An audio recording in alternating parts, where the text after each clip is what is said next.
Uh, Students, coming to chapter 13, that is statistics of class 11th. Statistics of class 11th. हमने पिछले chapter में पिछले exercise में हमने mean deviation about mean and mean deviation about median हमने निकालना सीखा। जो नेक्स्ट एक्सरसाइज है हमारी, दैट इज़ 13.2 जो एक्सरसाइज है वो डील करती है मीन और वेरिएंस और स्टैंडर्ड डेविएशन के साथ, mean variance and standard deviation के साथ। ओके, सो डिफरेंट केसेस हैं। First of all let us discuss again 3 type का डाटा होता है। One is ungrouped, next is discrete और एक that is continuous class interval data जो होता है। तो फॉर अनग्रुप्ड डाटा के लिए पहले हम डिस्कस करते हैं। अगर अनग्रुप्ड डाटा है तो मैं फिर से आपको रिवाइंड करवाऊंगी कि फॉर अनग्रुप्ड डाटा के लिए जो मीन निकालते हैं हम, मीन फॉर अनग्रुप्ड डाटा के लिए मेरे पास रहता है ये, that is x bar is equal to, mean for ungrouped data is equal to summation x i upon n. This was the formula to calculate mean for ungrouped data. I hope ungrouped data आप सब understand कर रहे हैं। For example अगर मेरे पास number दिया है 2, 4, 6, 8, 9, तो इसका अगर मुझे एक्स बार निकालना है तो मैं उसकी बात कर रही हूँ। This is summation x i upon n की बात की जा रही है। तो this is for ungrouped data we can calculate mean for this one. अगला है मेरे पास वेरिएंस। नंबर 2, वेरिएंस का क्या फॉर्मूला है for ungrouped data? Variance for ungrouped data, variance का जो मेरे पास फॉर्मूला होता है वो मेरे पास आएगा, this is summation x i square, याद रखना है summation x i square upon n minus summation x i upon n whole square. ठीक है, summation x i square upon n minus summation x i upon n whole square. Summation x i upon n तो आप ही देख रहे हैं, इसको मैंने mean या एवरेज भी बोला हुआ है। इट मीन्स कि ये मीन का होल स्क्वायर है। ठीक है, so this is the formula for variance. उसके बाद अगर मैं स्टैंडर्ड डेविएशन एस डी की बात करूँ तो एस डी यहाँ पे है, that is standard deviation.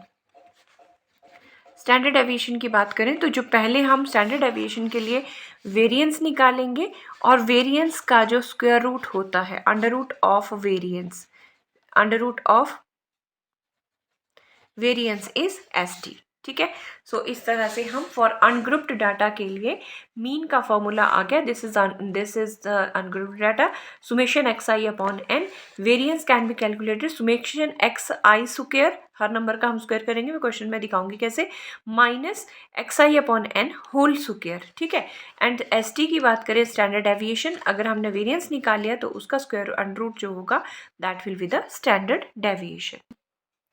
So coming for discrete frequency distribution. Discrete frequency distribution क्या है पहले ये समझ लीजिए। एक्स आई में कुछ नंबर्स हैं और एफ आई में फ्रीक्वेंसीज, उसकी कॉरस्पॉन्डिंग फ्रीक्वेंसीज हमें गिवन होती हैं। हम यहाँ पे एफ आई एक्स आई निकाल लेते हैं और सुमेशन एफ आई एक्स आई निकालते हैं। हमने मीन निकालना सीखा है, यहाँ पे सुमेशन एफ आई की ज़रूरत होती है। तो ये है एग्जाम्पल डिस्क्रीट फ्रीक्वेंसी डिस्ट्रीब्यूशन का। ओके, इस केस में हम सबसे पहले हम मीन कैसे कैलकुलेट करते हैं।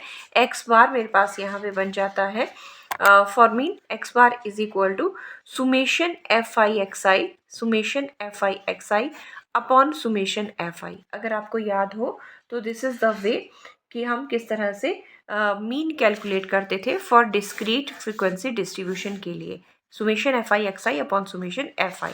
कमिंग टू वेरिएंस, अब मीन निकल गया है हमारा, मैं वेरिएंस में आ रही हूँ। That is variance for discrete distribution के लिए क्या फॉर्मूला रहेगा, this will be equals to summation f i x i square upon summation f i minus this is summation f i x i upon summation f i whole square. Again ये जो square है ये mean का ही square है। F i x i upon summation f i is mean. ठीक है, so formula is summation f i x i square upon summation f i minus summation f i x i upon summation f i whole square. This is variance. अगर इसी तरह से मैं s d that is standard deviation की बात करूँ तो standard deviation is square root of variance. In this case, SD is also under root of variance.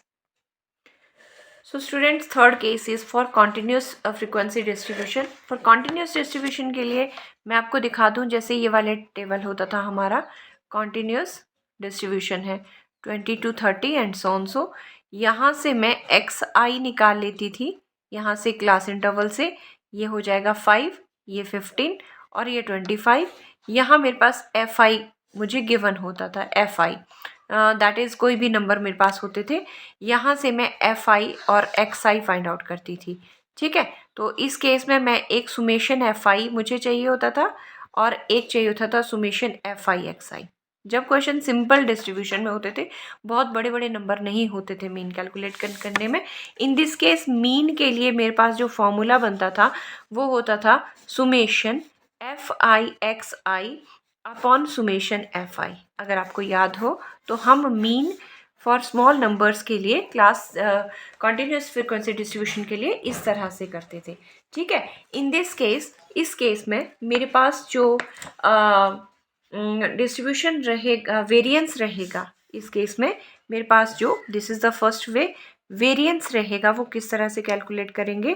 For variance the formula is, this is h square into, this is summation again fi xi square upon summation fi minus summation fi xi upon summation fi whole square.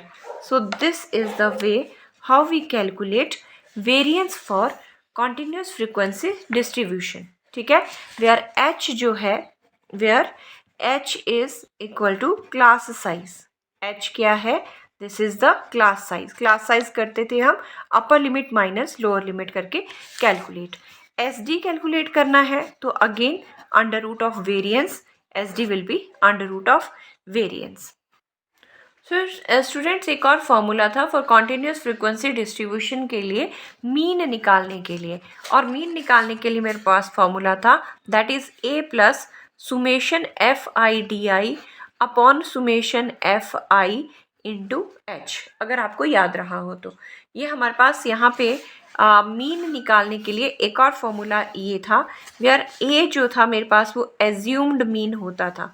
a is assumed mean method से हम mean निकालते थे. di जो है वो है xi minus a upon h. This is the formula for di.